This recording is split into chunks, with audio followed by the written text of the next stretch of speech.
સુરત શહેરમાં વધી રહેલી ગરમીને લઈને હવે રસ્તા પર ડામર પીગળી રહ્યા હોય, લોકોના બૂટ ચપ્પલ સાથે વાહનોના ટાયર પણ ડામરમાં ચીપકી રહ્યા છે, જેથી વાહન ચાલકોને ભારે મુશ્કેલીનો સામનો કરવો પડી રહ્યો છે.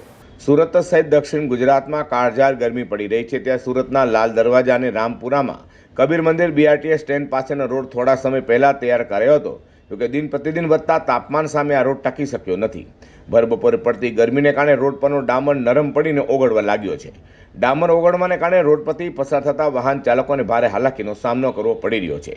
સ્થાનિકોને વાહન ચાલકોના જણાવ્યા મુજબ ગરમીને કારણે ડામર એટલો ઓગળ્યો છે કે વાહનોના ટાયર રોડ સાથે ચીપકી રહ્યા છે, જેના કારણે અકસ્માતનો ભય સેવાઈ રહ્યો છે. ટાયર ચીપકવાને કારણે વાહનોની ગતિ ધીમી પડી રહી છે અને એન્જિન પર પણ લોડ આવી રહ્યો છે. રસ્તો ઓળંગતા રાહદારીઓના ચંપલ પણ ડામરમાં ચોંટી રહેવાની ફરિયાદો ઉઠી છે. માત્ર થોડા સમય પહેલા જ બનેલા રોડની આવી હાલત થતાં મહાનગરપાલિકાના કોન્ટ્રાક્ટર અને વપરાયેલા મટીરિયલ્સની ગુણવત્તા સામે સ્થાનિકોએ રોષ ઠાલવી રહ્યા છે અને કહી રહ્યા છે કે શું રોડ બનાવતી વખતે તાપમાન સહન કરવાની ક્ષમતા ચકાસવામાં આવી નહોતી? તેવો પ્રશ્ન અત્યારે ચર્ચાનો વિષય બન્યો છે, કારણ કે આ તો હજી ગરમીની શરૂઆત છે. ગરમી વધશે તો શું થશે?